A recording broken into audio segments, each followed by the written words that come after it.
Hello, is this NASA? Yes? Good. Listen, I'm sick of your boring space launches. Welcome to WatchMojo. And today, we're counting down our picks for the top 10 behind-the-scenes controversies in The Simpsons. You can't just kill off a classic TV character. Poochie could be bigger than curly fries. For this list, we'll be taking a look at scathing scandals, arguments, power struggles, and more that have occurred behind closed doors throughout Simpsons history. Did any of these surprise you? Let us know in the comments.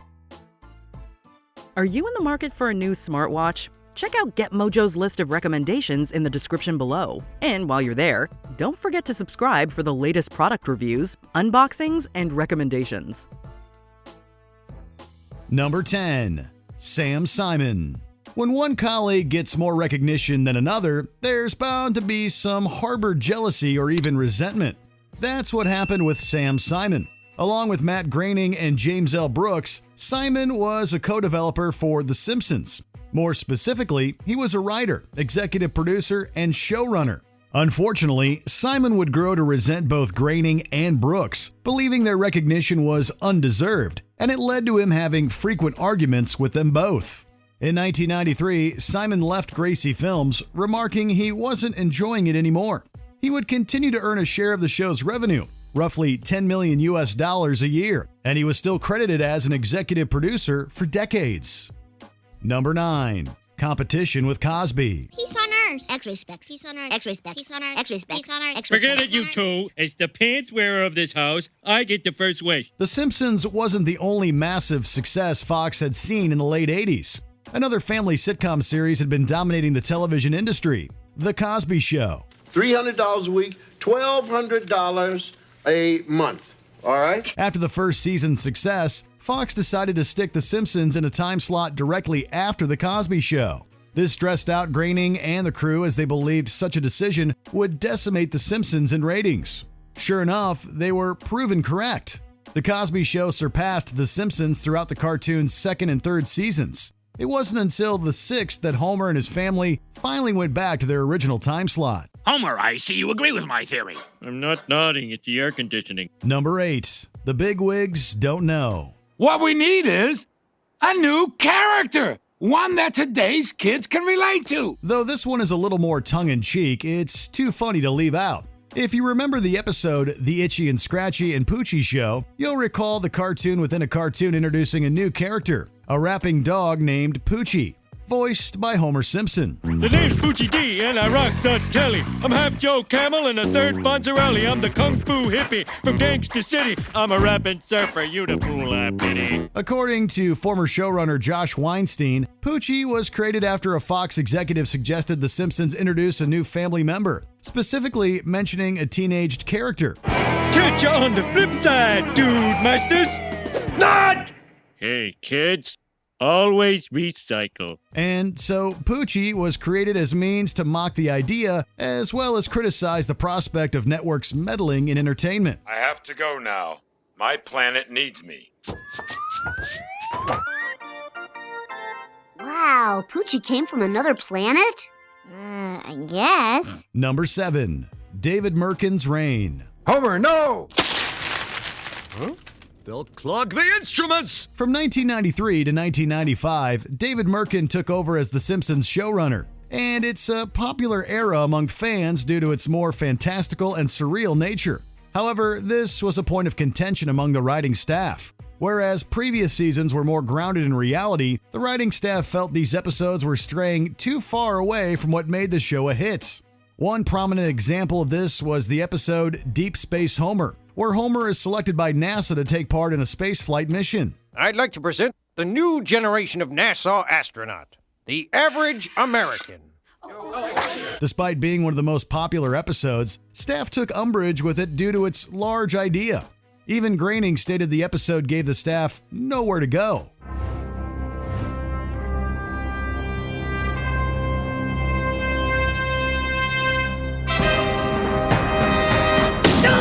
Number 6. Threat of a strike. The teachers are fed up. You have to start putting money back into the school. You cut back on everything. In 1999, The Voice cast butted heads with Fox over their pay rates, having only made $30,000 per episode over 10 seasons. At first, Fox refused to increase their pay and even started making plans to recast. You don't have the guts to strike. You don't have the guts to take us all on. Eventually, an agreement was reached, and while everyone was given a bump to $125,000 per episode, Maude Flanders' voice actor Maggie Roswell had only been making roughly $2,000 per episode, and most of that went to covering travel costs for her to get to and from the studio. When she asked about a raise for $6,000 per episode, Fox rejected the notion, prompting Roswell to quit. Oh, this is a deli of a pickle. Thankfully, she and Fox would make amends 3 years later when the network asked her to return and allowed her to record lines from home. Number 5. Sacrifices for everyone. For the 3D show, that'll be $72. What? While the animation industry has, in some instances, seen ways to make shows and films at a lower budget without sacrificing quality, this wasn't always the case. For a time, animation was significantly expensive to make, and The Simpsons was no exception. During production for its 25th season, costs were higher than ever, and it prompted Fox to give the staff an ultimatum. Either they had to find a way to make costs lower, or the show would be canceled. But Hollywood says stealing from Hollywood is wrong. The love for the series was palpable all around because, in order to save it, everyone on staff, writers, animators, voice actors, directors, producers, everyone wound up taking pay cuts. You're taking money out of my family's mouths. Number 4. Calling Fox's bluff.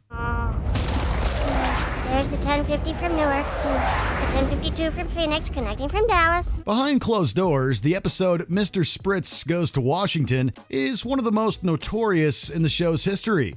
At least if you're in Fox's shoes, it is. Criticizing Fox News Network and marketing, the episode throws in a very familiar-looking news ticker that spurts out some absurd headlines. For the Republicans, beloved children's entertainer, Krusty the Clown.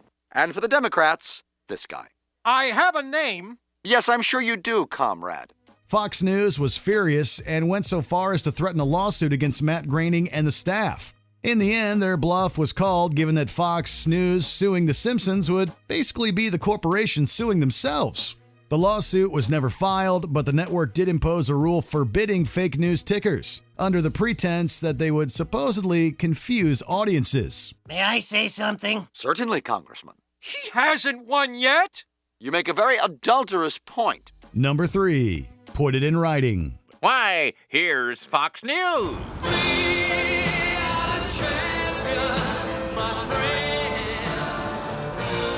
On the surface, it does seem rather odd that a show like The Simpsons can openly mock and criticize the very network that runs its products and signs its paychecks. How have the staff gotten away with ridiculing their bosses? Well, it's all because of the contract. Back when the show was in talks with Fox, the producers entered the deal with the condition that Fox was to have zero creative control over the show. In other words, the network could not interfere with the show's narrative, writing, or direction. Careful. It's hotter than a Fox News weather skink. Fox agreed to the terms, and they have probably regretted it ever since. At least until they see the revenue coming in every month. Number 2. Groening and The Critic. Tonight, we review an aging Charles Bronson in Death Wish 9. I wish I was dead. Whereas Mr. Spritz was notorious among Fox executives, A Star is Burns was contentious with the creative staff, particularly between Matt Groening and James Brooks. For those unfamiliar, this was the bizarre crossover episode between The Simpsons and the short-lived animated series, The Critic. Ooh, it's so hot in here. Oh, look, here's my People's Choice Award. 5 Golden Globes.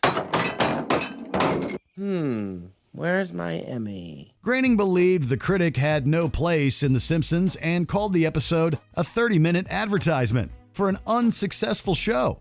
Groening even went so far as to remove his name entirely from the credits of this one episode, forever marking it as an uncomfortable blot in the show's history.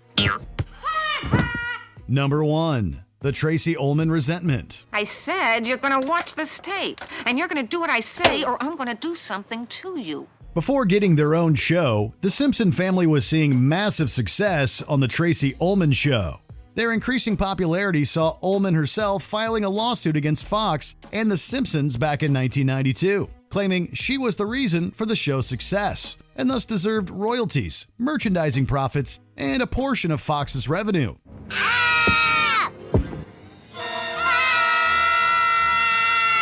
Fox clarified to the court that they had already paid $58,000 in royalties to Ullman and as well as $3 million for the 3.5-season run of her show. Fox won the lawsuit in the end, thankfully. Time to brush your teeth, wash your face, and say your prayers. Did you enjoy this video? Check out these other clips from WatchMojo and be sure to subscribe and ring the bell to be notified about our latest videos.